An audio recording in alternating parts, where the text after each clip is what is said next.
Okay, welcome to episode 104. Is there a milestone, a 104 milestone? Anybody, like a number that resonates with you? If there is, there shouldn't be. It's just 104. Because the only thing I can think of is like the album from Jeezy that I never listened to. Which is like PM 104. That's like the temperature that once you get past it, you start getting like delirious. Wasn't that like one? Hold on. No, that was like one of the little joints in Pokemon. What? You can teach a move to a Pokemon? 104?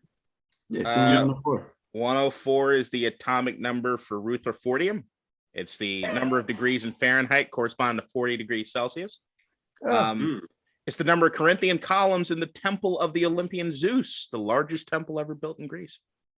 I think we'll go with that. We'll go with Greece. Temple of Zeus. Shit.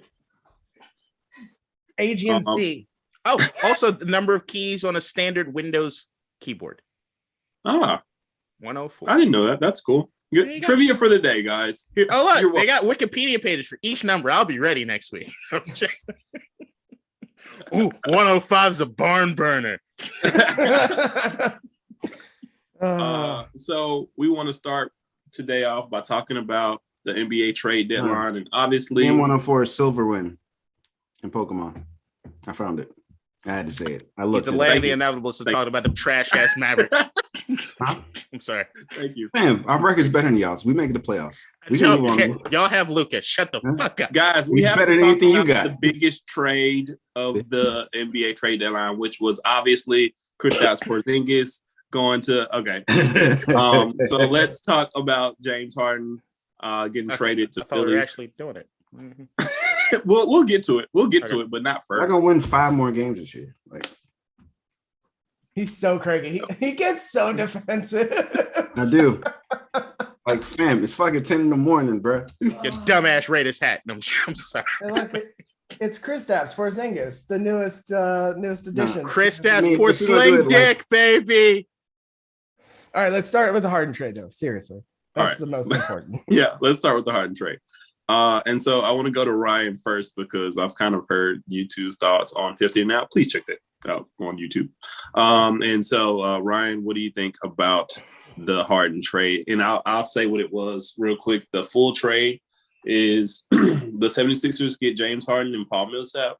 The Brooklyn Nets give Ben Simmons, Seth Curry, Andre Drummond, a 2020 first round pick and a 2027 first round pick. So really good trade for Philly. Obviously, Ben Simmons wasn't really playing at all this year. He was in Australia or wherever the fuck he was. Seth Curry, who I've said in the past, at one point had the same 3-point shooting percentage as his brother. He has had an off season at best. Just hasn't been shooting as well. And when you have Embiid down low, kicking it out, you kind of expect people to be hitting it. And James Harden and Embiid apparently have already spoken. They're ready to go. Strip clubs in Philly are fucking wilding out right now. People about to get school paid for it. It's fantastic for the city. But I mean, as far as it's a win now situation for Philly, I think James Harden, is it $47 million next year? Yeah. Yep, 47. He did opt into his player option. Right. So it's a win now situation for Philly. But if you look at the pieces that are there, they're in better shape than they were before the trade, I think. Ben Simmons wasn't playing. He's a very good defender. And he's in New York. Is he going to play? No. At least not now. So yeah, I mean, for Philly, it's great. I could give 2 shits about the Nets. They let us all down with that big 3. So I'm kind of glad they blew it up. But yeah, it's gonna be tough. It's gonna be tough to beat Philly in the East. I think they have no bench. Who doesn't have a bench? He's like 25 years old. Oh yeah, they don't. They don't have a bench. About that. Yeah, neither does Brooklyn. Like the deepest bench. Brooklyn does. Brooklyn does. I mean, the deepest bench I think is still the Heat in the East in terms of people. Who cares about your bench if your starters can't keep up with other team starters? Who? The Heat? Yeah, they're like dwarfed by a lot. I never put the Heat out ever. No, they got a good team.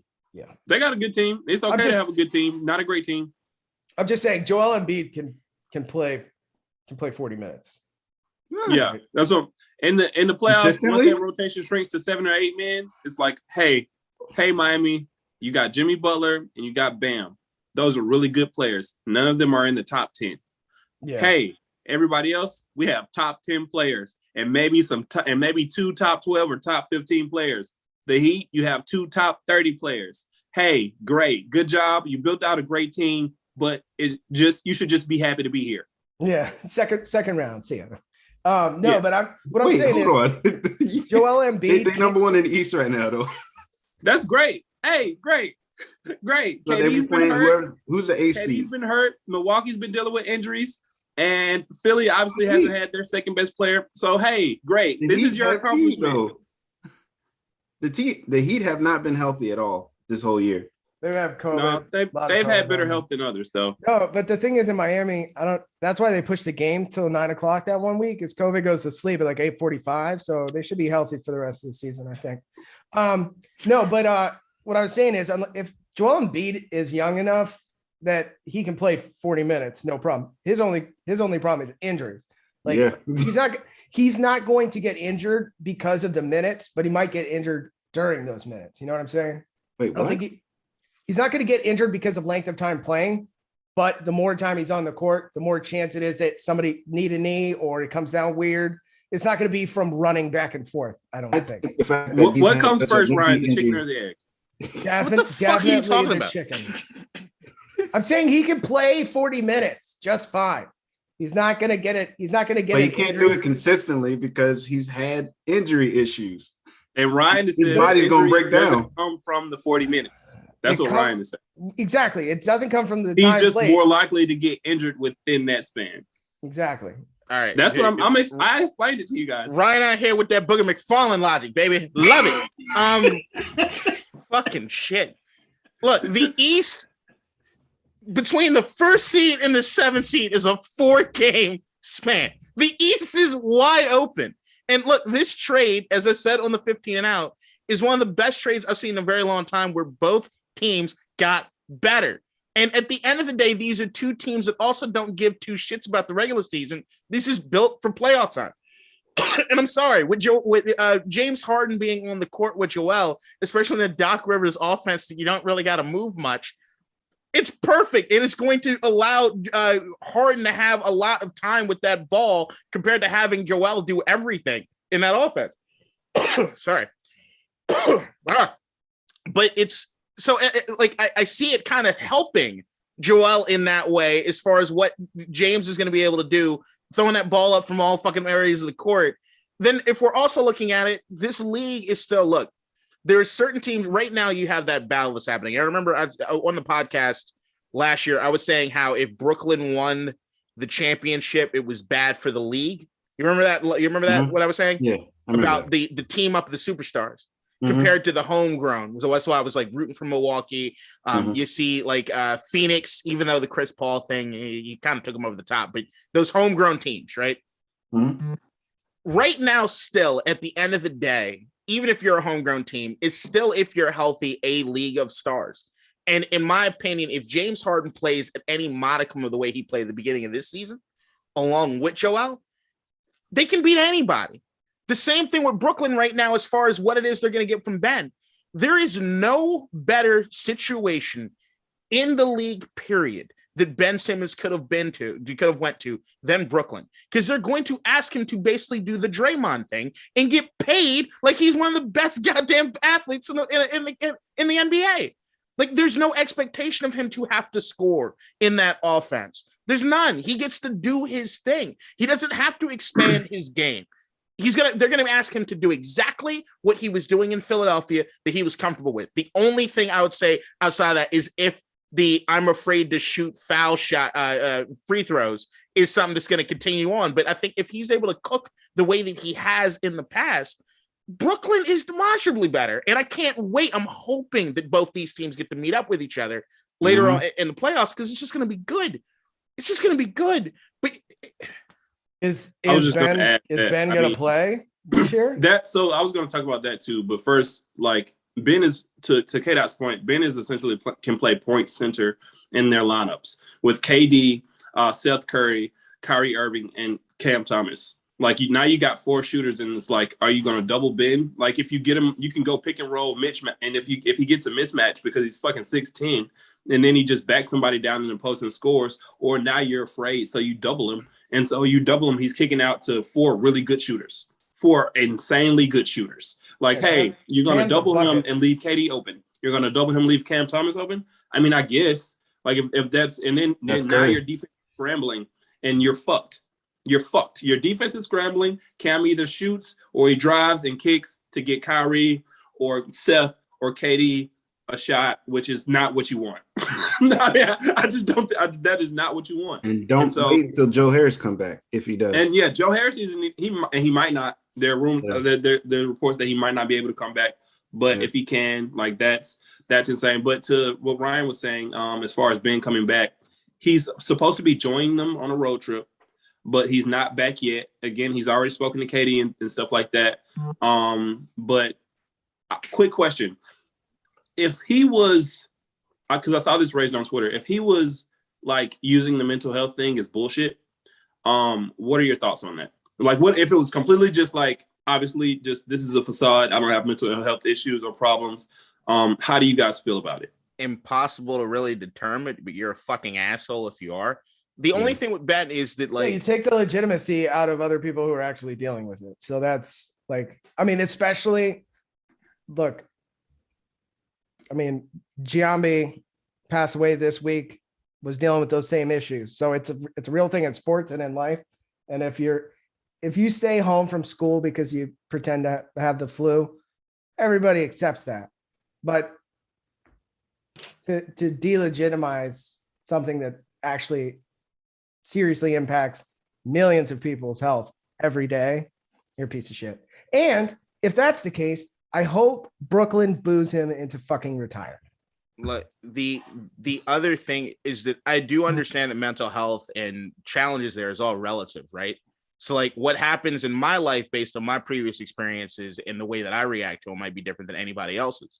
There is you can draw a line for a lot of the stuff that happened with Ben Simmons. And if I tried really, really hard, I can at least understand where he's coming from and still disagree with all the tactics he used, which makes me think that maybe there is something there to it, right? So like you think about where it all falls apart is him getting in there to Philly, thinking that he's like a part of this team. Him and Joel have this really awkward fucking relationship. And then a lot of people forget that it didn't start during the playoffs last year. It started when they were trying to move his ass from Harden initially. And remember, we heard the stories. Ben was in Houston looking at houses, thinking that all this stuff was going to happen. And then they pulled the rug off from underneath him. And like he walks in the locker room knowing these motherfuckers don't want me here. And that's got to bother you to some degree. Then when that, huh? I think it might even be, but I'm saying like Jimmy Butler thing. Remember that? Yeah. I mean, there's some of the Jimmy Butler stuff, but that's what I'm saying is that like, you can understand that like, if this is a guy who hasn't had certain things happen to him in life, that this might be earth shattering and he doesn't feel as though he could trust anybody. And maybe there's a paranoia there. All I know is that he's refused to play basketball this year and has lost how many millions of dollars? He's not getting that back. Like that means there's got to be something. And I don't want to think that he's just being chicken shit when it comes to it. It just might be his mental health and where he's at is just not where we might be compared to what it is we've experienced in life. So I want to give him some grace there. I still think even with that said, he did some colossally stupid things in the process, and you get criticized for that. But I mean, I heard that he already has a psychiatrist lined up in Brooklyn, and that he's going to see them or anything. And look, I hope that he figures it out. I just wish that he had a little tougher skin, which I know is a hard thing to say to somebody, but I do wish he had a little tougher skin. I just wish he made better decisions. It's tough for me to see. Because obviously the fans got to him, the team got to him. I don't know in which combination, but Brooklyn's not going to be like a lot. I have a question for y'all, though. Before your question, James, real quick, though, I will say just that I've worked in places before, maybe a place that wasn't good for my mental health. Yep. And it was just that specific place. And if that's a thing that happened, I can accept that too. That's all. That's all. Also, I know, and this is true with a lot of my friends who dealt with the same thing. Picking up and moving somewhere and, starting something new, it's kind of like pressing the reset button a lot of the times, like new opportunity, that some of the stresses that I had are back where I was, not here. It works well for a lot of people. Look, I wish him the best. He's fun as fuck to watch on the court. I just want him back on the court. Well, all right. So I have a question for you guys. Do you guys put any validity to the family reports that has been circulating? I'm not going to go into it.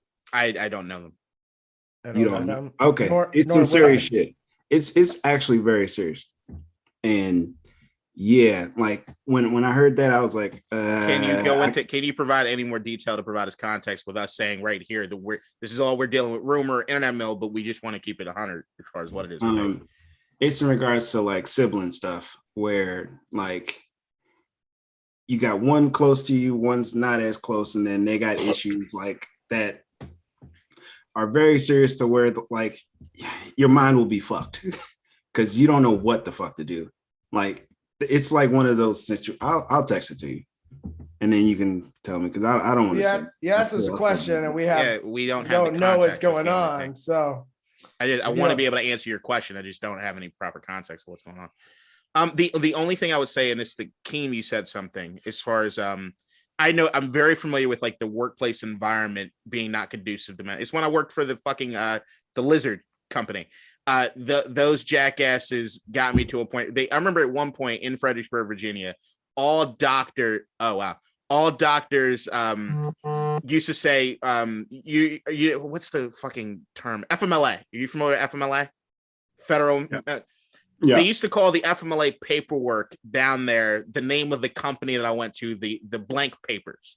Like it was literally that prevalent as far as stress and anxiety and things that you had. I understand the environment. The only thing I would say with that is that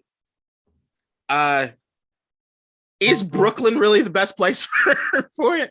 Like as far as having leadership in the locker room or people that are really kind of like take you under their wing or try to provide that support or that can do, it feels as though Brooklyn's not necessarily that. It feels like Brooklyn's just a lot of individuals just, hey, do your thing. We don't really give a fuck. Just come on the court. And I don't know if that might be too much flexibility, too much freedom, or maybe that's exactly what Ben needs. I'm just saying that, like, if you see what's happening to Kyrie, you saw what happened to James Harden. I don't know. I think this could all go really, really well or really, really bad. And this is why it's hard pressed for me to say I won't pick a winner in this trade until I see more things happen in the way that they unfold, right? Mm-hmm. Like if Ben Simmons doesn't play, but Andre Drummond and Seth Curry do amazing things to help with that roster and they're in a better position, be like, all right, cool, I get it, but it's still not Ben, right? But that's why they had to have Seth Curry on. There was the fact that Ben might not play. So you knew Brooklyn wanted something that they could help fucking work right now. I just think there's so many factors. Is James Harden going to take off the fat suit or are he going to get fatter? He in Philly now, cheesesteaks and like Michael Rubin and Meat Mill. Like he's going to be eating. Like they essentially traded for a rental, a 6-month rental. All I know is okay. So I want to talk about that. So I want to talk about what the Nets did to get Harden, because that's where I'd be pissed. If I was Brooklyn or KD or anybody. Here's what the Nets gave up to get James Harden. Jarrett Allen, who was balling in Cleveland. Torian Prince, rights to Alexander Vizinka. Yep. He was the 57th overall pick in 2017. Yep. So we'll just go with that. Karis LeVert, Kurucs, 3 first-round picks, 2022, 2024, and 2026, and 4 first-round pick swaps to the Rockets in 2021, 2023, 2025, and 2027. That's a lot. If it nosedives, if Brooklyn nosedives at some point, and they start to have like that like fringe success, and where they're swapping picks with the Rockets, where they've essentially just given up almost like worse like trade value or draft value for 7 straight drafts, That's fucking insane. The players, I'm not as mad at, to be honest. But that's insane. No, I mean, but yeah, like going back to Philly, like they've been saying that how like James Harden wanted to play in Philly anyway. So it's like, all right, he's gonna go there at the end of this year. So they gave up all that shit just for him to be here for this playoff stretch. Yes. Well, I mean, next year too, because he opted into the player option. So yeah. He's in there for a year. But he was going to sign with them. If he was signing with them anyway, like it's the moot point because he was going to be there. But also, if you look at, first of all, Jared Allen balling. He is. Karis LeVert just linked back up with Jared Allen in Cleveland. And they were down, 25 yesterday, and then came all the way back. Like that. That Cleveland team is good. Hey, are they second right now? I know Bron can't wait to go back. LeBron's gonna be there in like it's coming 2.5 months. He's be like Cleveland. This is but here's the whole. Yeah, he's gonna go to Cleveland and blow that bitch up, same way he did last time. Hey, Isaac Okoro to the Wizards. GM LeBron is the worst. Keep his ass away from the front office. Just keep him comfortable. All right, just keep his ass comfortable. That's why his ass had that clipboard for the fucking All-Star thing. He takes that shit too seriously, but he doesn't know what he's doing. He knew he was gonna be laughing. Let's talk briefly about the he's gonna be laughing. The Lakers and the Knicks trades. What do you he's guys? Like, he got traded. He good now. What are you thinking about the all the Lakers moves, King? Oh man, I wanted to save that, but we can get into that real quick. The Lakers, they're terrible, and they're going to remain terrible. It's been reported that apparently, AD and Bron and Plinka weren't on the same page as far as making moves at the deadline. And so that's funny to your boy because it's obvious that they wanted something to happen. Oh, and it was also reported that a month ago, they tried to trade Russ for Buddy Hield, who they could have traded for in the summer, but opted to go for the superstar instead because the Laker thinking is stupid as hell, and it's why I'm no longer a fan of that team. I wanted to address that. Okay, I wanted to address it. Is it official? Yes. All right. What other teams have purple in it? we'll see where King goes. It can't be the Kings. I'd never go to the Kings. So we're Steph Curry Warriors right now until we'll see what happens when Bron leaves. We might go back there. but no, the Lakers are just they're inept right now, and the Knicks. I don't know why the Knicks were trying to trade Julius Randle. It doesn't make sense to me. He's like your best player since Carmelo. He sounded like a down half season, and people are like, "Get rid of him." Like, what? I'm like, bro, and then they were like, "Yeah, trade him for De'Aaron Fox." I'm like, that's gonna make you better. In what situation? But yeah, so the Knicks and the Lakers are dumpster fires, and it's kind of funny. I mean, the Knicks got a worse record than Washington, so I'm just saying. I love. So when the Knicks and the Lakers are good, it's better for basketball. Agreed. But when they're bad, it's better for my soul. And right now, watching them struggle, watching the Lakers with the ball in their hands is one of my favorite things right now, because you don't know what's going to happen, right? Is Russ going to shoot one off the top of the backboard? Is AD going to try and do a turnaround jump step on Giannis and have the ball blocked by Giannis's elbow? I don't know, but I'm here to watch it, and I'm so happy. And the Knicks, what didn't they just get Cam Reddish? Where the fuck is Cam Reddish? Who the fuck is coaching that team? Apparently, Tibbs didn't want to trade for him. Yeah, Tibbs, he's like, I'm not gonna play him. Tibbs to me is I don't know, maybe like Mike McCarthy. It's hard because he is like Mike McCarthy, right? It's like, oh, look at the success I just had. I'm coach of the year. And then it's not because of you. It's because your team was playing well. And now that they're not playing well, you're like, well, I don't know what to do. No, you welcome to year 2 Tibbs. Year 1 Tibbs, things look up. Year 2 Tibbs, it's what the fuck is happening? It happens everywhere he's at. I know why that is, though. I think I know why that is. Why? Because once he comes in, he maximizes your talent, and that's it. And that's it. He doesn't adjust after that. Like this is the best we're going to be. So you need to. Hey, what team. I just gave you this season. That's where we are. I think everybody got to be on 1-year deals. Just swap out the team every year. And I think I've heard Waz say this, that it was like Mitchell Robinson. He should get enough play. It was Waz or Bill Simmons like a while back. I remember they were saying that Tibbs should be like a mercenary. It's just every team should hire him for just the season. Oh, yes. Fine. He should be the Jose Mourinho. He's fired like what Larry Brown used to do, but not as good. Right. Larry Brown or football, like a Marty Schottenheimer, will get you there. Change the culture of the team. Yeah, be like, he's that guy though. But he's that type of coach. He's the coach that you bring in to, hey, we've been losing for 5 straight seasons, and we think we have good enough talent. And the last coach wasn't. You know who should coach next? The fucking Charlotte Hornets. He needs to come to the Hornets once the Knicks let him go and help LaMelo them, and like they can get to a 4 seed for like 3 straight years, and then they hire the coach who was actually good enough to take them to the 1 seed. But that's what they need to do. That's what they need to do. I mean, like Tibbs isn't that guy. Like he's not your championship coach. He's the champion. He's the coach before the championship coach. He's Doug Collins. He's Marty Schottenheimer. Mark Jackson. Mark Jackson. Yeah. Yeah. But like the Knicks are owned by James Dolan. They're not going to win anything until he's gone. That's true. For the Lakers, Charles Oakley needs to own that team.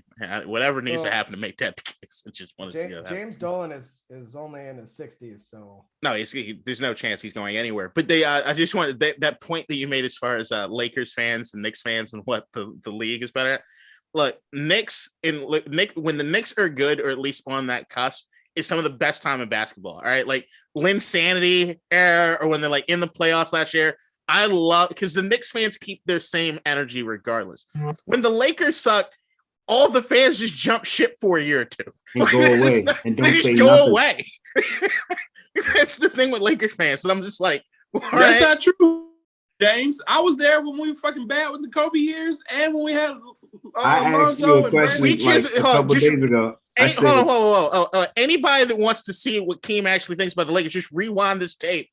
2 minutes. Motherfuckers looking at other teams. We just won a championship. Why? This is the time to stay. Wait, hold on. You gone. Well, they just won the championship. Look, you left the championship in the divorce. Hey, okay, that's the whole thing. No, that's the whole thing. I'm just pointing out. This isn't like hold on. You were 2 years removed from a championship, and you jumped ship. That's some fucked up shit. But what I'm saying is there have been worse years than this. They have a great but you can root for Kobe. Future. It's been over you can root for Kobe. The Kobe years, like bad Kobe years, were much worse. We were winning like 13 games at that point. Oh no, that was bad. That was the best time to be a Laker hater. Was that when we knew that the only reason y'all were following the Lakers was because of Kobe, and even though everything sucked, it was just well, I can't abandon Kobe. And you knew damn well you put 55 up last night. Right, if Kobe had gone to Chicago or anywhere else, the Lakers would have been a fucking afterthought for every goddamn Laker fan that entire era. I don't want to hear that shit. No, because I was looking forward to Kobe being done and them grooming the young players. And then they said, hey, we're not that guy. We want the superstars who are already established. We don't draft, even though they drafted kind of well, they did okay. And we don't draft players and develop them. We draft them and trade them. And like, I'm like, oh, what the fuck is this? And the Wizards say, thank you. No, you know what the Wizards did? Like a fucking zombie plague. What the Wizards did, what the Lakers are dealing with now is the ghost of the John Wall Russell Westbrook contract. Just take that shit. Fucking have fun with your organization with that stuff. Once you're free from that, things feel a lot better. We got Kuzma putting up triple doubles. And what did we get? No contract for Westbrook. Bertans is gone. Like there's so much money. And Dinwiddie too. Oh yeah, we were talking about how Spencer is trash. We were talking about that last week. And I love Ish Smith.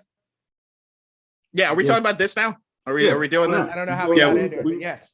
All right, hold on. Let me quickly get my Wizards stuff because I think James might go a little long. I'm not. Or at least be emotional. The Wizards, I'm not. All right. Well, I will say that as the honorary Wizards fan here on the pod, I will thank you, James, and your organization for, I don't know what the fuck y'all did, except just take our garbage, which I appreciate. Fuck son. Just thank you for allowing us to have more flexibility in our monetary situation. It's just great. I love, to a certain degree, when you have the Wizards team, which we don't really know who we are, I love the idea of letting Kristaps, just us kind of seeing what he's going to do. I think defensively, if we're looking at his rating this year, is a lot better than it was last year, even the year before, which is great. And you talk about Wes Unseld Jr., who's more of a defensive-minded guy. We're not ranked very well as far as on defense right now, but I think that's because this team doesn't have an identity. And with Brad Beal gone, it gives an opportunity for KP to cook as the number one banana. And also on this team, just where it is that some of these young guys are going to be. What is Denny Avdia going to look like in a defensive-centric team? That's supposed to be where he shines. What does Rui look like? Like there's a lot of things that I just want to see answers to from the Wizards. I don't expect us to win a lot of games anymore for the rest of this year. Brad Beal shut down, but at least I think it should give us a clear indication of where we should go next season when we're trying to figure out whether or not we want to even re-sign Beal. So I've watched pretty much every Wizards game this year. The Wizards look a lot better, even if they don't win the game, when Beal's not on the court. They just look like an actual team as opposed to just Bradley Beal having the ball, scoring 30, getting 8 assists, and then imploding in the fourth. I think losing Montrez was tough because I think Montrez was like the large nuts of the team. He didn't give a shit. He's going to dunk in your face and tell you to go fuck yourself. And you need some of that on your team. But I mean, Kuzma becoming the do-it-all player, getting Ish Smith, Porzingis, Corey Kispert, when he learns how to shoot over NBA defenses, that kid is fucking lights out. And he just has to get his release a little faster. This team is not badly put together. I mean, Beal's not there, but I don't think that hurts really. And KP is going to be there, who not only can block, he's 18 feet tall or whatever he is. He can also shoot the three, and he can play low. So it's a really good situation. Bertans was just a dumpster fire. He's got the purest jumper I've ever seen. But it just doesn't always go in, and then he shoots from the logo all the time. Like, he's that good. Like, it's a better team now than it was before the trade. And I fucking love KP. I love KP. I loved him since he was a Knick and got drafted. Like, he's the original unicorn. And also, as soon as he's gone, Luka puts up a 50 burger. So it's good for me twice. It's just good all the way around. I love it. I always heard the line, he's really the unicorn because he's never there. Yeah, I was about to say that. Yeah, I'm hoping it's not the same. I'm looking for Knicks KP, baby. I'm happy for KP. The fact that he gets to go to an offense where he's the focal point. I think that's one of the biggest issues that he's had. When Rick Carlisle was there, he essentially just had him sit in the fucking corner, right? And just shoot. That's not his game. And to be honest, you guys are yeah, you got rid of our bad contracts. And I'm like, it's the same amount of money that went to y'all anyway. So it's just one person now rather than two. Yeah, it's Davis Bertans. Yeah. He was on a mat. I know. I don't know why the fuck y'all did that. I don't know why y'all did that. But we can move one of them. We can move one of those contracts in the trade. It's going to be tough to move KP rather if y'all don't take two bad contracts back. It's the same situation. If he's not on the floor, it don't matter. I want him to play. I want him to stay healthy. He just hasn't been able to do it. He's injured now. If you look at his the last 5 games, he hasn't played. A random knee injury. It's tough to see him. You won't see him play 3 games in a row often. I want him to do great because when he's on the court, he's great, but he's not gonna be on the court. Yo, James is bodying this. I'm sorry. That's just so hilarious. But you got James is bodying this right now. But for that, yeah, he's really deflated everything I thought about the KP thing. You fucking cocksucker. You got Bertans. I don't have like some smart ass thing to say. Look, he's never gonna play. It's the same amount of money, but if he doesn't play, then it doesn't matter because you get no production. I'm like, that's a salient point. Because I mean, it's just Bertans and Dinwiddie. Dinwiddie's coming off his ACL tear, so we don't know if he's healthy. And Bertans has played like half the Dinwiddie's been playing. But the thing about the one thing you can say about Spencer Dinwiddie though is that hey, this is the year after ACL tear. Historically, most guys don't look like KD or Clay do like immediately. They take a year off, or they have a year to recover, and then the next year they're back to being who they can be. I'm not saying that's what's gonna happen, but it's a possibility. Yeah, because he can also go the way Ryan is talking about and just be perennially always injured now. But guess what? He can, but we can move that contract. It's only $18 million. I can't move a fucking $36 million contract. I'm not like y'all did it with Westbrook, but that doesn't happen all the time. And I'm looking at his game log. There's a lot of blanks. Yeah,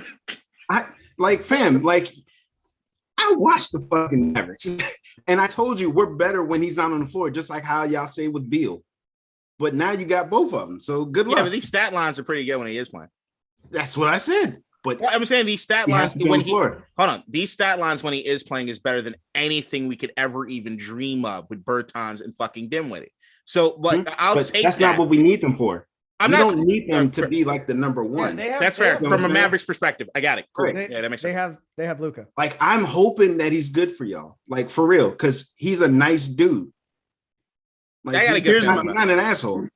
I have a question for you, James. They fired him while he was getting a sandwich, and that's I know. Okay, I mean, but that's not even the worst shit we did. We traded Harrison Barnes when he was playing in the fucking game. Like we've had bad situations. So him ordering a hoagie is not that bad. First of all, I understand what you're saying, James. And like I said, I thought you made great points. So here's my question to you though for the future. Okay. Where do you find Luka's number 2?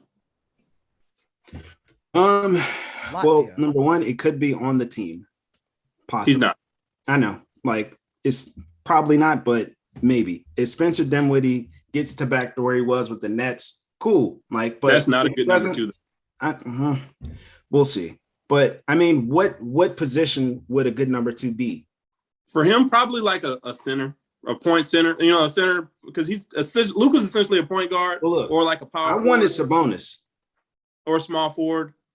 I wanted Sabonis, or Miles Turner.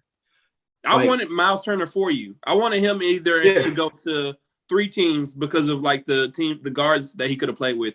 Him was in the Hornets with LaMelo, him with the Grizzlies with Ja, or him with Luka in Dallas. Those combinations would have been crazy.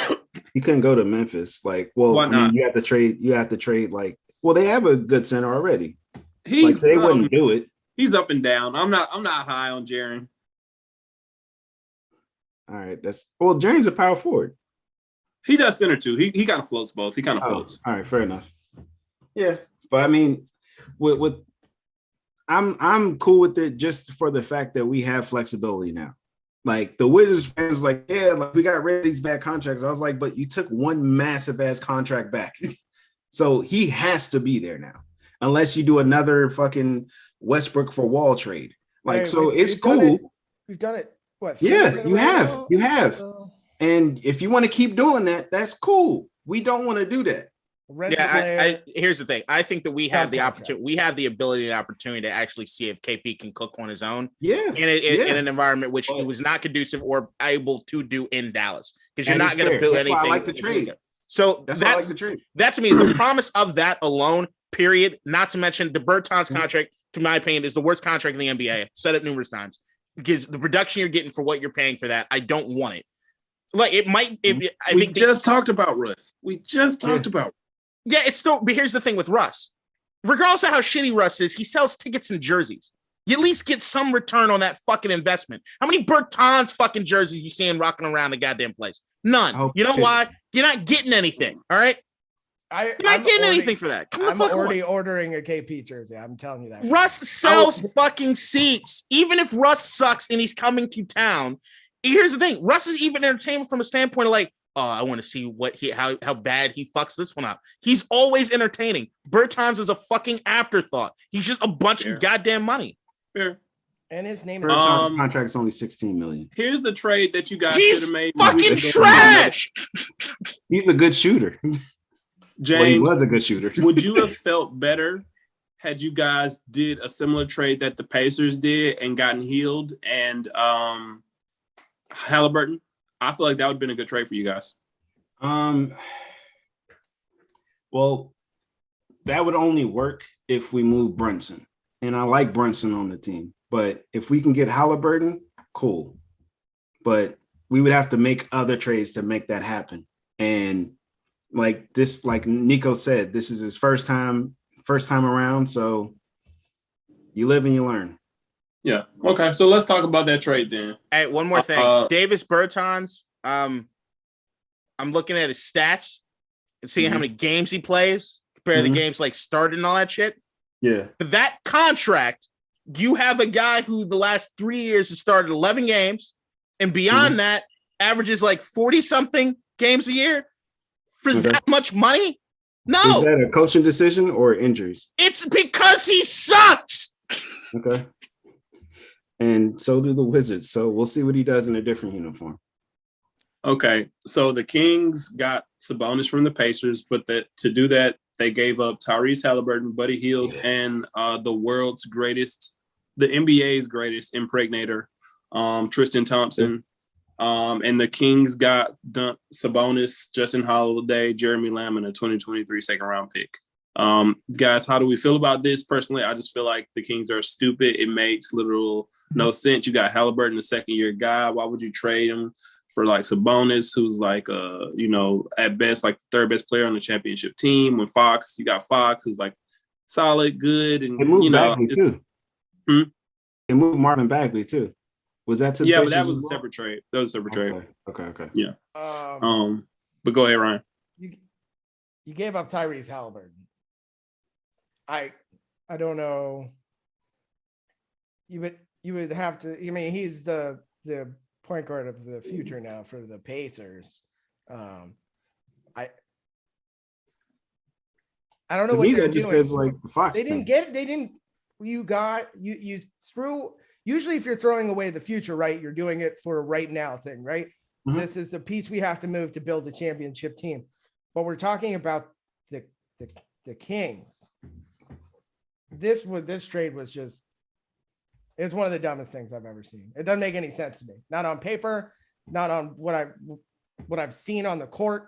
You're leveraging your future for nothing now. So it doesn't make any sense. Well, I think they're thinking that Sabonis is, I guess, I'm thinking they're assuming Sabonis is going to make them a play-in team, at least, I guess. And Tyrese Halliburton was not? I mean, I don't disagree with you, Ryan. I'm just saying that's probably their thinking. But I don't think it's great thinking.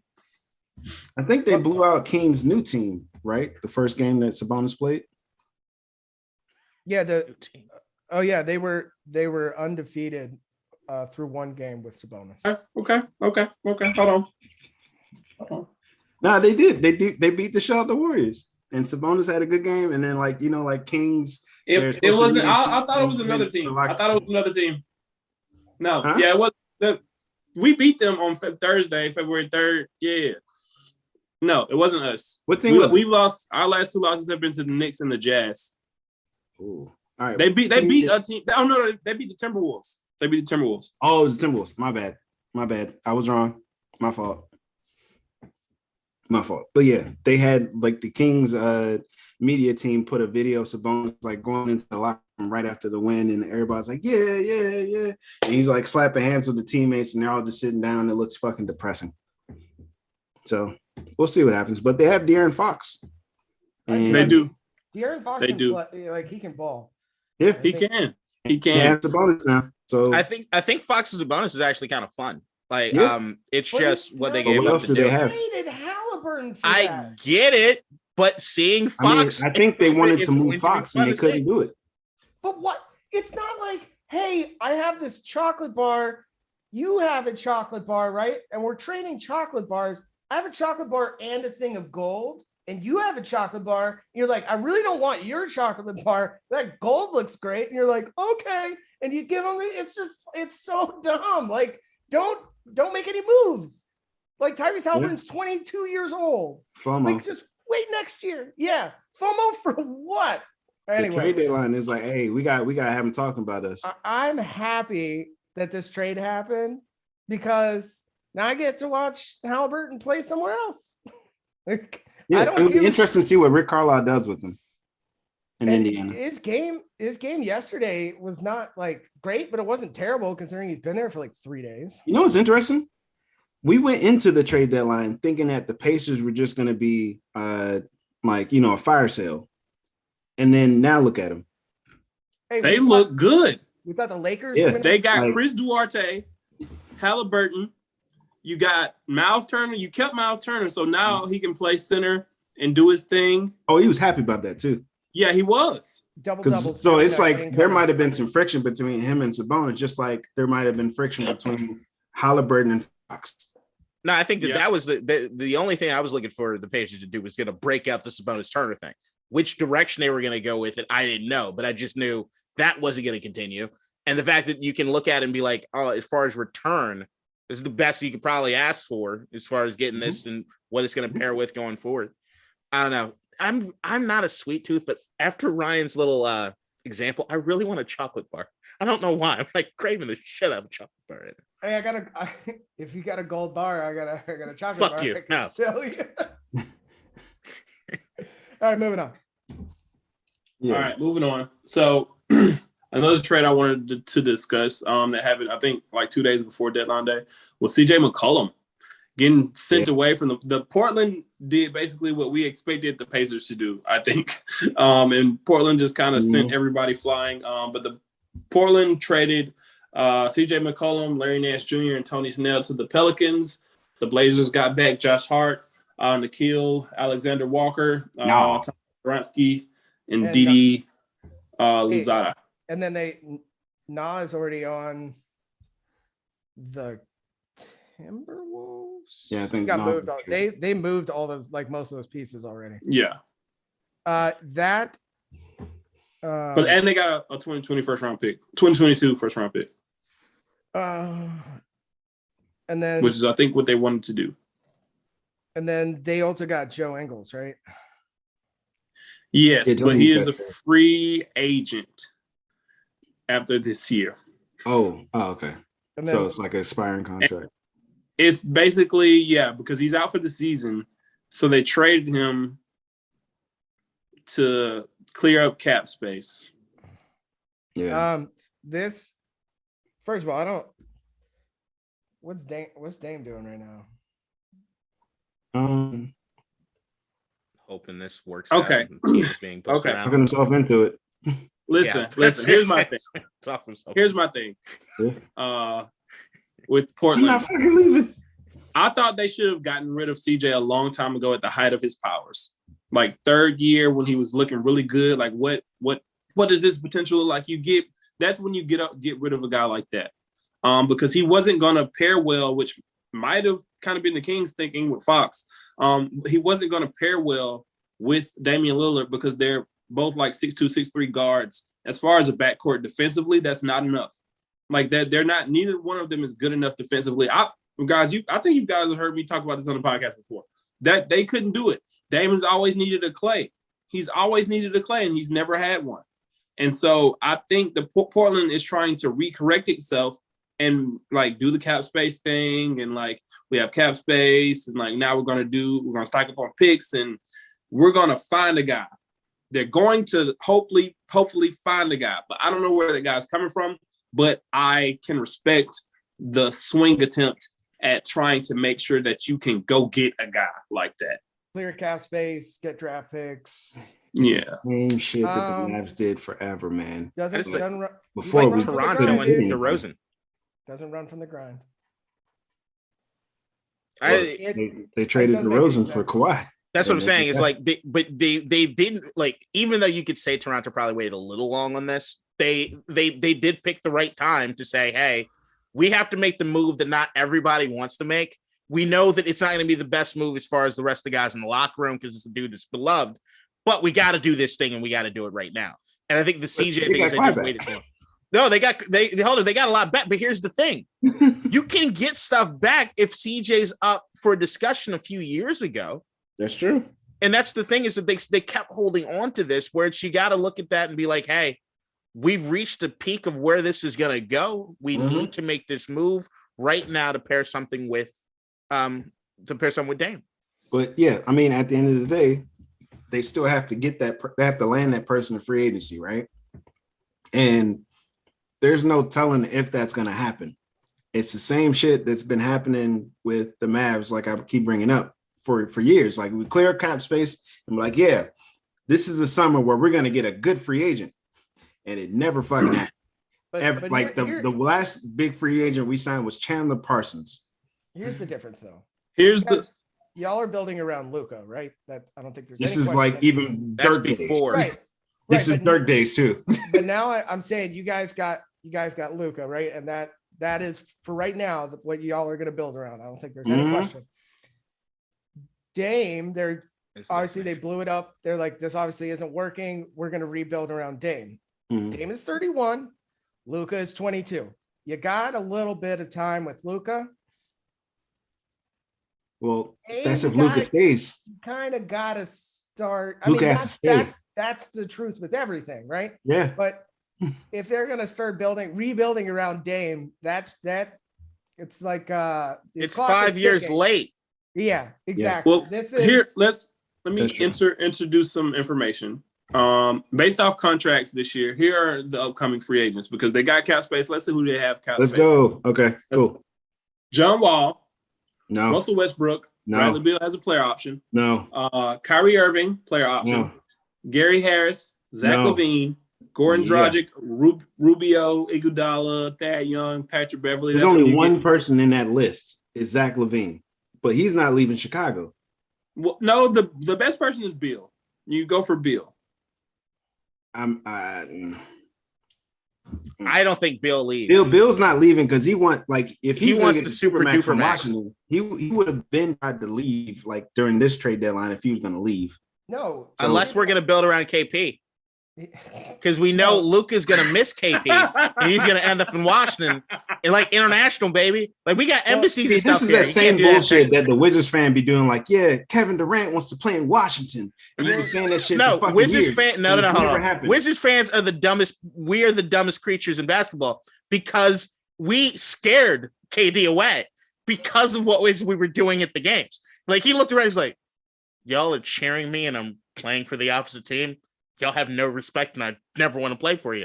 And the Wizards fans turn around he don't love us no more. And it was just fucking dumb ass shit. We did it to ourselves. We know this. Also, if the Wizards hadn't guaranteed Bradley Beal the Supermax or super double, triple, extra max, whatever they're calling it now. Yeah. If they hadn't told him he was getting it, you think he would have had his wrist surgery and shut himself down for the season? No. I think he's just trying to speed up the timeline. Yeah. He wants that money. He's you know what? I want to be fully healthy, and we'll see what happens. I think that the wrist surgery, had he had it after the Wizards get bounced in the play-in, he would have been ready. Let me ask you this question. By mid-July. this offseason, right? He'll be a free agent, and then he can go out and look for different offers. Let's say he gets an offer from Dallas, right? Mm-hmm. Or he can make an extra, how much extra can he make with y'all? 70 mil. All right. So an extra 70 mil with Washington. He's probably going to stay in Washington. That's the point. I've been saying this for years. Beal Beal's off the market. So LaVine. Beal is comfortable. Unless he wants to win. He doesn't. We got KP and Luka's on his way. Luka's not fucking coming. I will say this. The fact that I've said the Wizards enough just reinforces how fucking stupid that name is. It sounds stupid. The Wizards. Commanders is better than Commanders. Commanders is better than Wizards. I don't give a fuck what anybody says. Commanders is absolutely better than Wizards. Commanders not even that bad. When you think about it. It's not. Wizards are fucking stupid. What the fuck does a wizard have to do with anything? You like Lakers, Harry Potter, motherfucker? Yeah, you're a wizard. What does Harry Potter have to do with Washington, D.C.? What the hell is the Lakers? Well, we know what hold on. The Lakers. Wait. Oh my God. You don't know this? The Lakers used to play in Minneapolis, which is the land of 10,000 lakes. And they moved. So they just kept the name. They kept the name. Why? Because that's what organizations do. Yeah, you build a brand, and then you have brand loyalty. Didn't a team? Okay, never mind. Whatever. Cool. There are teams that move. It's okay. Yeah. It happens. It's fine. Yeah, like that fucking y'all dragging around that goddamn Jack Sparrow in your fucking head. No matter LA, Raiders Oakland is a random ass name too. We're not doing this again. We're not doing this again today. Shut the fuck up. Yeah. All right. Moving on. Moving on, Ryan. I like how you like to move the pot on. I have to wake my mouse up in order to unmute myself. Piece of shit. This one wasn't as big, but it was big for me in the fact that I was surprised that the Celtics got Derek White from San Antonio. Derek White's a pretty solid player, but they gave up like Josh Richardson, who hasn't been doing much. Romeo Langford, 2022 first round pick that's protected, and a 2028 first round pick swap. Because Derek White's good, and I guess like I thought he'd be paired with DeJounte Murray for a long time. Well, but DeJounte Murray had a tripped up last night. I think so. He was a 2016 draft pick, right? DeJounte Murray. No, I think it was like 2018. 2018. All right, but it's been some years, right?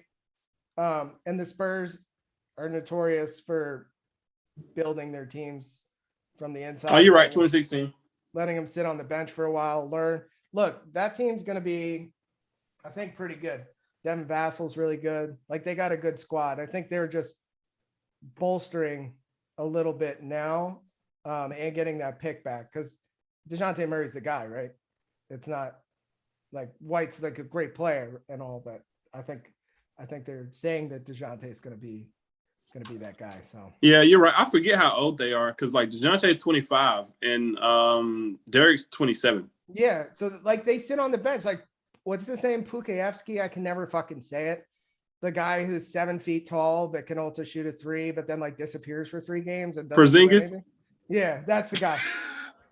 Pukajevsky. You know what I'm talking about, Andre. No worries, like, kid. I'll learn about him soon enough. Fuck off! My team's going to goddamn championship. I mean, they are notorious in 2K, like for G-leaguing their players, right? They get minutes, right, but just not at the NBA level until they're ready. I think the Spurs made a good move for their team. They offloaded one of their players, got a draft pick, got some win now kind of stuff. But I think next year that's going to be a really good squad. So I don't know I'm looking at the Celtics. It doesn't change the Celtics though. It doesn't change the Celtics at all. They hate this trade. Yeah. They're like, why? Derek White is the most unspectacular player in the NBA. He's not fast. He can't jump. He doesn't have a handle or passing to be considered a pure point guard and lacks the bucket getting instincts of a modern scoring guard. Is that he's shooting 31% from 3 on 5.3 attempts.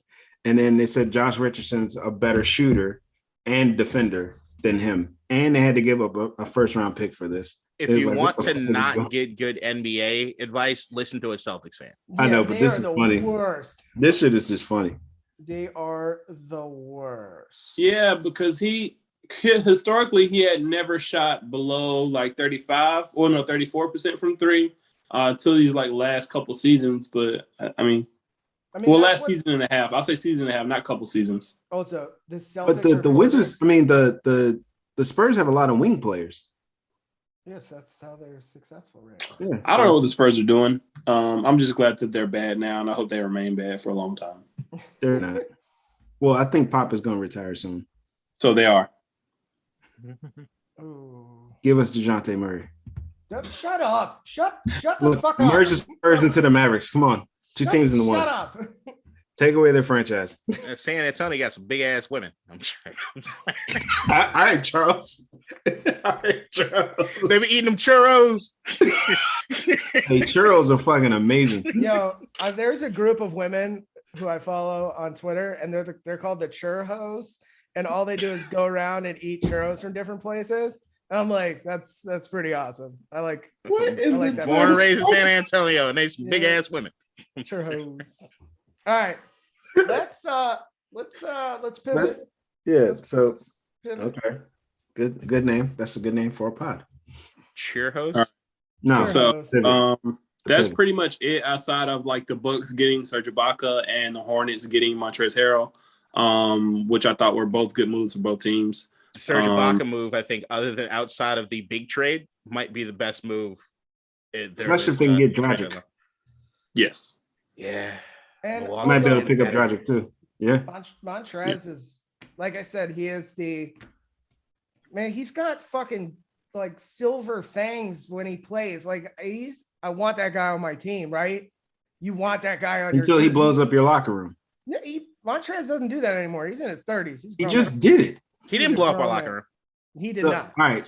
Tell me if this is wrong. The reports are where Dinwiddie was like trying to be a leader in the locker room, and Trez was like, "Shut the fuck up!" Like no, the whole team said, "Shut the fuck up." The whole team agreed. Everybody agreed. Montrez said what everybody. All right, was cool. Like, Never mind. Point rescinded. They were whispering it, and he's like, "Fuck you, dog." There's a quote. Spencer said, "I tried to be the leader, and nobody liked it."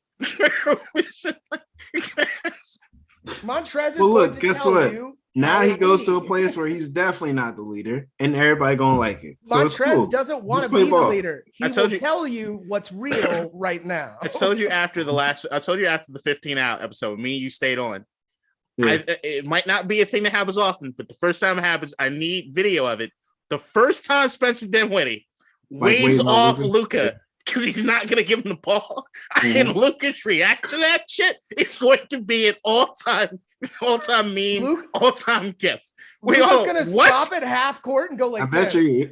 Luke is going to say the N-word. Luke is going to say, nigga, what? No, he's not, fam. You're Spencer Dinwiddie. Give me a motherfucking ball. He's not going to do it because Jalen Brunson waves him off on occasion, too. Yes. All right. Okay. Let's move on to the very important thing of the week. We have a thing. There's a game happening, like another football game on a Sunday. Can we speak on one thing before we get into that? Yeah, we'll go ahead. Just quickly, the Washington Commanders, there's something that happened this week that I don't think is getting any press, at least the press level it needs to be. We all know what's going on as far as the Washington Commanders organization when it came to the congressional hearing and the new accusation by Tiffany Johnston about Dan Snyder putting his hand on his leg or on her thigh and trying to force her into the limo. This was not something that was part of the Beth Wilkinson investigation, apparently, whereas you saw the league actually release that statement immediately saying, "Oh, we didn't know about this." And Dan Snyder then said that he was hiring an outside firm, an independent firm, to investigate the Tiffany Johnston allegations, whereas everyone said, "Hold on, what? You're going to hire the investigator to do this?" The league has come out, and Roger Goodell he's being quoted on saying that it makes no sense for the accused party to hire and be in control of the investigation. So the league is stepping in and being in control of this. What it sounds like to me, for the first time during this entire thing, whether it be the Gruden emails or anything else, the league is finally finding a way out of this situation for them, which is if they can use these allegations that Tiffany Johnston has brought up to Dan, they can always say, we didn't know about this when we levied that $10 million fine, and that this is a whole new ball game. And with that, could make it a much easier road for the league to actually do something against Dan Snyder and get his ass up out of here. I think this has the absolute most leverage than anything we've seen to come up. The league is not standing with Snyder right now. And that's a big fucking deal. Or they're just protecting him. I don't know. You're not protecting him by throwing him on the bus in that way out publicly, especially Super Bowl week. If you're having Roger Goodell gets paid $60 million to say nothing better than any other human being on the planet. He didn't say nothing. He's very calculated in everything he says he has to be. He did not protect Dan. And the league actually also released a very forceful statement saying that they would be the ones in charge of this investigation, not the Washington Commanders. And that to me is something. Okay, cool. I respect that. I like that. And into other news, let's speak about the Super Bowl. We got Rams. We got Bengals. Obviously, Ryan is rooting for the Bengals. He's wearing Bengals colors almost with that nice little jacket he's wearing. It's very nice. And so I would like to say, Who you got? And let's start with Jimmy Suits. All right, the Rams. I've been saying the Rams the whole time. The Rams are going to win the Super Bowl. It's Joe Burrow is cool under pressure, but not if he gets broken. And that's what the Rams D-line is going to do. Okay. All right. Kadeem.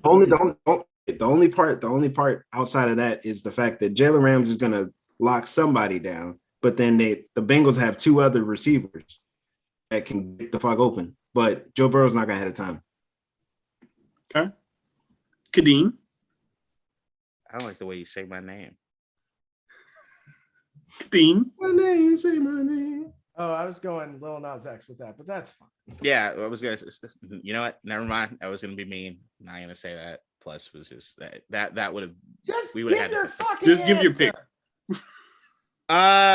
I'm going Rams only because, like, beginning of the season, I predicted that Matt Stafford was going to be MVP, which you guys didn't know is I meant Super Bowl MVP. I'm joking. That doesn't make no sense because it wasn't my Super Bowl pick. But I love both this Rams team and I love Joe Burrow. You guys know how I feel about Joe Burrow and his natural leadership and his cool under pressure. Did you guys see the story that Joe Montana told this week? Yeah. About picking up the phone on the sideline and calling his wife during the game? No, I didn't see it. It's great. So, like, he figures out that the phone on the sideline can actually dial out. So he hits 9. And so they're in the Super Bowl. His wife gets the phone ring, picks up the phone. Joe, is that you? Yeah, the phone's dial out. This is great. He's like, you're playing the Super Bowl. That's the Joe Burrow, Joe Montana. You're just cool. Anything can happen. If the Bengals win this game, I would not be shocked by any means at all. The Bengals have shocked me the last 3 weeks they play football. Even before that, nothing that they've done made any sense as far as getting to this particular point, which makes me feel as though this team might just be one of the teams of destiny, like a 99 Rams or one of those teams where it's just like they kind of come up and they do it. Or they might be like that Panthers team that made the Super Bowl with Jake Delhomme and then just fucking lose. So we'll see. I'm going Rams. I just think they're an overall better team. All right, so I'll go next because I know who Ryan's picking. And so just to make it all 3 Rams, I'm picking the Rams. I do think this will be one of the more fun matchups we've seen in the Super Bowl in a while. I think we'll get kind of what we wanted last year from Chiefs and Bucks. With the matchups, you've got, like you said, Jamar Chase, Ramsey, man, that's going to be a fun fucking matchup to watch. I cannot wait to fucking watch it. And like with their personalities, it just makes it much better.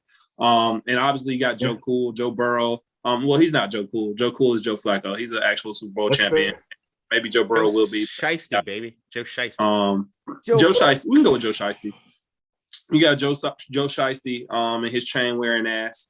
And like he is I respect him. He's a really good quarterback. I like him. I loved him at LSU. I've been rooting for him for a while. Him and Justin Jefferson. He's just carried over like that swagger from LSU to Cincinnati, and I think he's got the Bengals. One of those teams that's going to be fun to watch for a long time. Hopefully he stays healthy. And speaking of staying healthy, they cannot protect him. And they will not be able to protect him from this guy named Von Miller and this guy named Aaron Donald.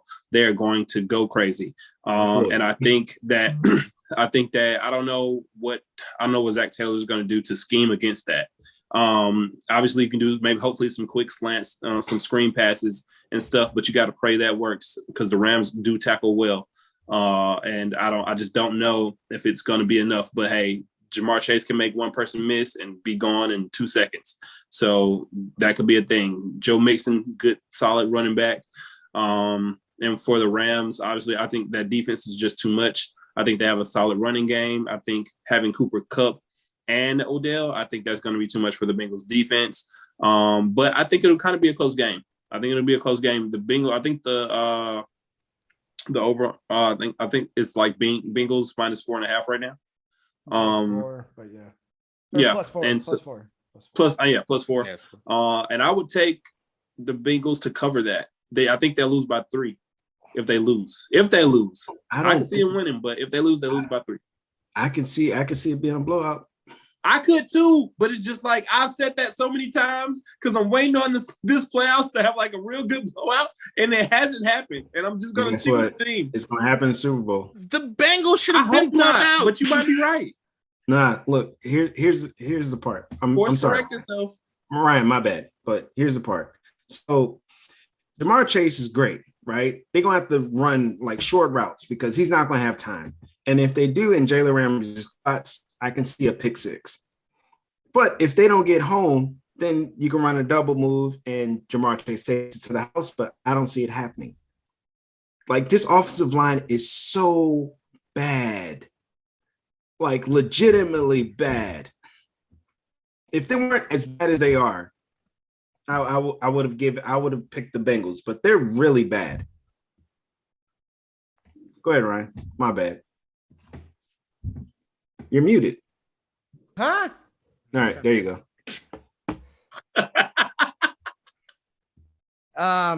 So in the year of our Lord 2000, the Simpsons predicted a Rams-Bengals Super Bowl. The final score of that Super Bowl, 34-31, Bengals. So not only do I think the Bengals are going to win, Matt Groening 22 years ago thought the Bengals were going to win. And here we are. I am going to say that the Bengals are going to rely on two things. One, they got to run the ball. If they don't run the ball, the game's over. Two, their defense is better than everybody thinks it is. I don't know why or how it happens, but they can give up 14 points and then they just solidify and you can't do anything anymore. Can't throw the ball, can't run the ball. They're much better than everybody gives them credit for. And the Bengals have the second best kicker in the league, assuming that Baltimore still has the same kicker, in McPherson. There's going to be touchdowns aplenty, but I think it comes down to a field goal at the end, and McPherson's the guy I would want out there. I also think this game goes way over 55 points or whatever it is. I think there's like 40 points in the first half, and then the defense has settled down in the second. That being said, what if the Bengals? I mean, he only got sacked once last week, right? That stat is correct. Mm-hmm. Joe Burrow got sacked once. I believe I do believe that's true. After that, 9 sack drubbing that he took against Tennessee. But guess what happened in that Tennessee game? Bengals still won. So it's going to be a very close game. Offense. But I'm taking Joe Shiesty. Yeah, he was only sacked once. I mean, they can scheme their way out of it. I don't know if they will be able to this time, but they seem to find a way. Also, yeah, bet the house on them to cover. Just for posterity's sake, the Simpsons prediction was a Photoshop, and it was an amalgamation of different episodes of the Simpsons put together to make it look like a Bengals prediction. It's not accurate. But that they did predict that score at one point. Yeah, a regular season game. There you the go. San Diego Chargers. Yeah, and they probably scored. That probably happened. Okay. I mean, that's a very possible final score, though. Well, 45-20. You guys ready for some? You said that before. Some final thoughts? Yeah, can I go first? Can I go first? All right. No, hold on. Nah, my final thoughts is 2 parts. All right. So the first one, going back to the Harden trade, Embiid is looking real like funny in the light a little bit. Like, I love Embiid and some of the shit he's saying. Like the Bozo picture was fucking hilarious. It was top tier. But then like his explanation was a little like, fam, you talk about yourself or Ben? Like, he's like, yeah, I think Ben wanted to be on his own team, so I'm glad he got what he wanted. But I was like, he's not gonna be the star on his team. He's gonna be like the third or fourth option, no, the fifth option there. And we're talking about scoring. Here's the star. We're talking about scoring.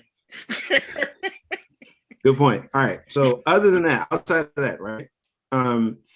Today, or I think yesterday or sometime this week, a Pele rookie card sold for $1.33 million. In 2020, I believe it sold for 280 around 200K, right? This shows the boom in the card market. At one point, sometime, eventually, soon, I pray to God, me and Ryan are going to do Prison Wars. Yeah, at some point, but stop laughing, K-Dot. 2 years, no episodes. COVID. No. Now, we did record one, just never came out. It's garbage. Yeah, it was bad. And the worst part is like that was $1,000 box that we opened. Y'all need that K magic. Either K-Dot or Keen need to be involved. Yeah, that's what. No, like you don't understand. It's fucking difficult to record like opening packs. It's weird.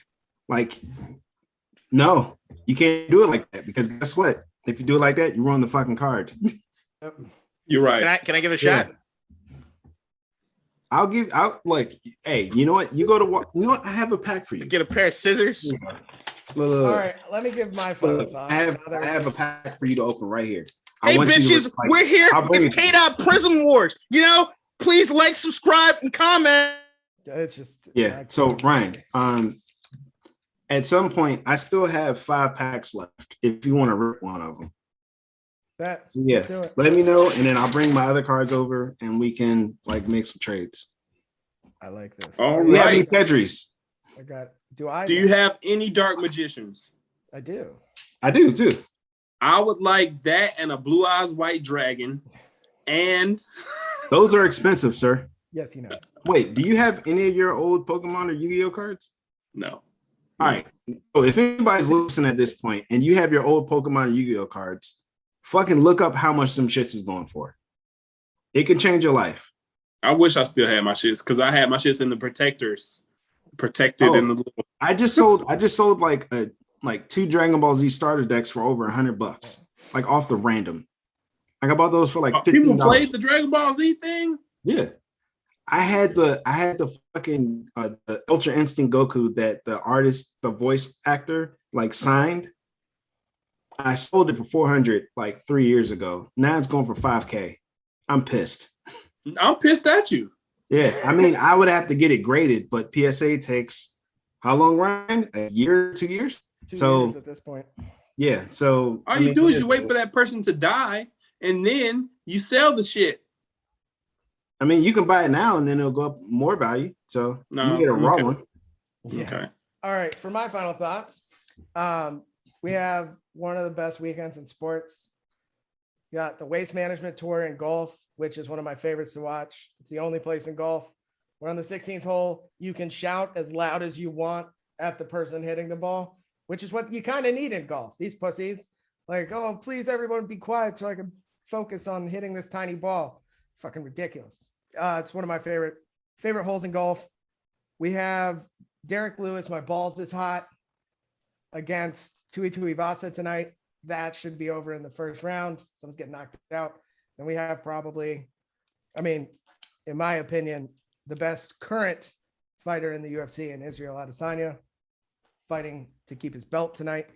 If John Bones Jones ever comes back, he'll still be the best. But as it is, he likes cocaine more than he likes fighting. I was going to say he'd be the medicated best. Yeah. He beat the medicated best. Adesanya is rooting for Joe Rogan. Can't do it. Yeah. Well, I mean, I still want him to win, though.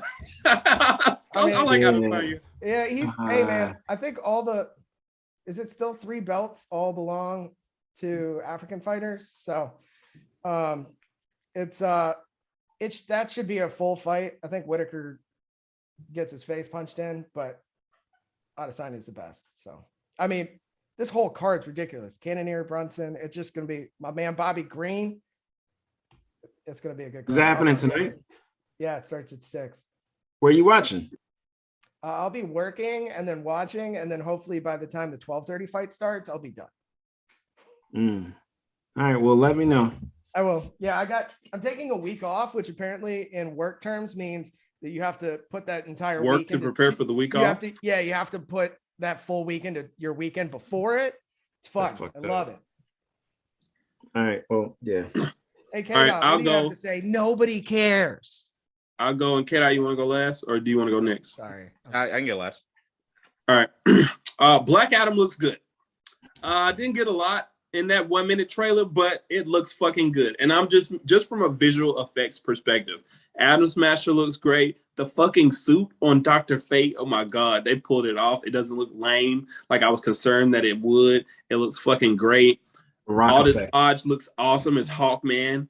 And The Rock's suit looks good too. And I'm thinking that he might try to act this time.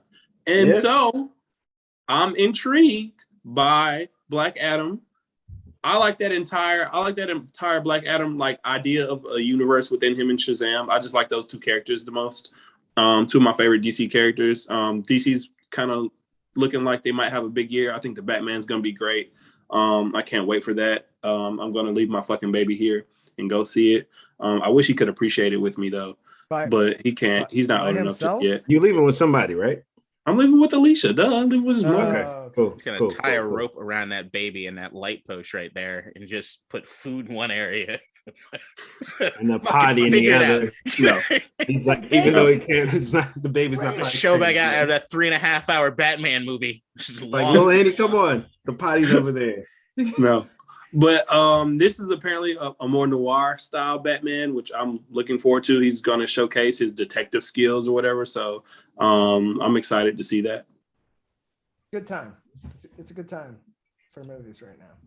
It is. And I guess my final thought, the Oscars didn't do bad with the nominations, except for Best Actress. That's a fucking shit show. But Best Picture, I kind of like what it is they've done, especially when they a few years ago after the whole Dark Knight bit, they expanded the category. So there's like 10 nominations usually. I'm still on my track to watch every single one of the Best Picture noms, which I try to do every single year. Right now, my leader in the clubhouse is probably Power of the Dog, even though I really want to see Coda. And I still haven't seen King Richard, which is fucking nuts. So I haven't seen that movie. So it came off of HBO Max right when I was about to watch it. And I was like, fuck, I missed it. Same with me for Dune, so that's fair. I gotta watch Dune. Dune is my favorite movie this year. Dune's not on HBO anymore? No, it'll come back though. It's coming back. Dune has been my favorite movie this year. But and then Licorice Pizza, I think, is always just dark horse because PTA is doing it. The only other thing that I want to bring up just a little bit is the Joe Rogan situation, which is after I see Keem, he made the comment after we were talking about Israel and UFC, and I know he's out there and defending Joe. I will say this, and this is not defense of anything. The moment that I go online and there are liberal white people calling black people Uncle Tom and telling black people how it is they need to feel about the Joe Rogan thing, makes me want to question everything that's fucking happening.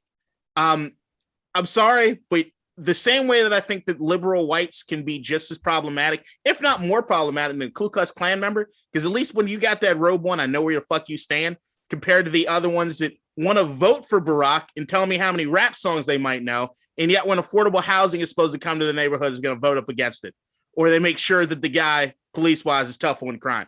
The Dave Chappelle thing also, yeah, fuck it, I'll pivot to that, because anything else to say about Joe Rogan, you're exposing Ryan! First off, I'm a conservative, so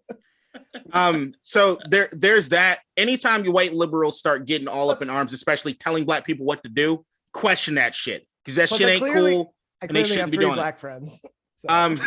Friends. Also, what they're trying to do with the Dave Chappelle thing in the Ohio meeting and saying that he was against affordable housing, if you actually read the articles and listen to the full extent of that meeting, it is a lot more complicated than all these media outlets are trying to make it be. And right now, I think what people need to be aware of is that mainstream media and news is fucking up constantly. And instead of doing better, they are attacking and trying to make sure that the people are listening to are getting discredited. The fact that anyone's listening to Joe Rogan or Dave Chappelle for political commentary or news just speaks to how shitty the actual news is. Where the fuck is Ja Rule?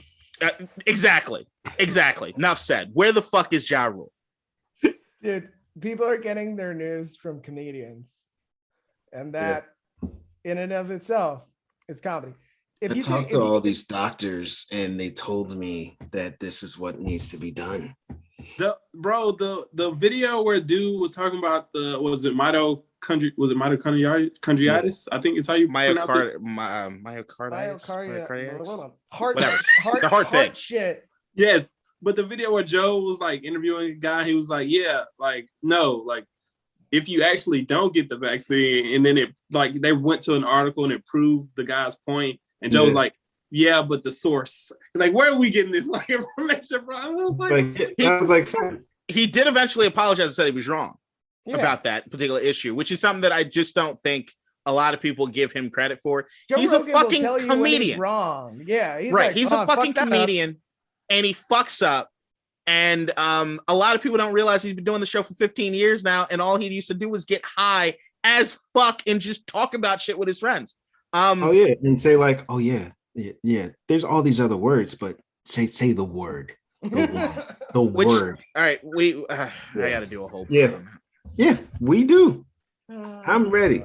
The word. Say the word. Come on, you can do it. Like a Louis C.K. bit. I will say this: if you're saying N-word instead of just the word nigger, if you're saying N-word, I kind of think you're pussy. And the reason I think you're pussy is that you don't have the guts to say it, but you have the guts to put the word in my head because we all know what the fuck you're saying. Fuck off. There is a certain element of that feels very childish. When you say N-word, everybody fucking knows what you're saying. You're planting the seed in somebody else's head.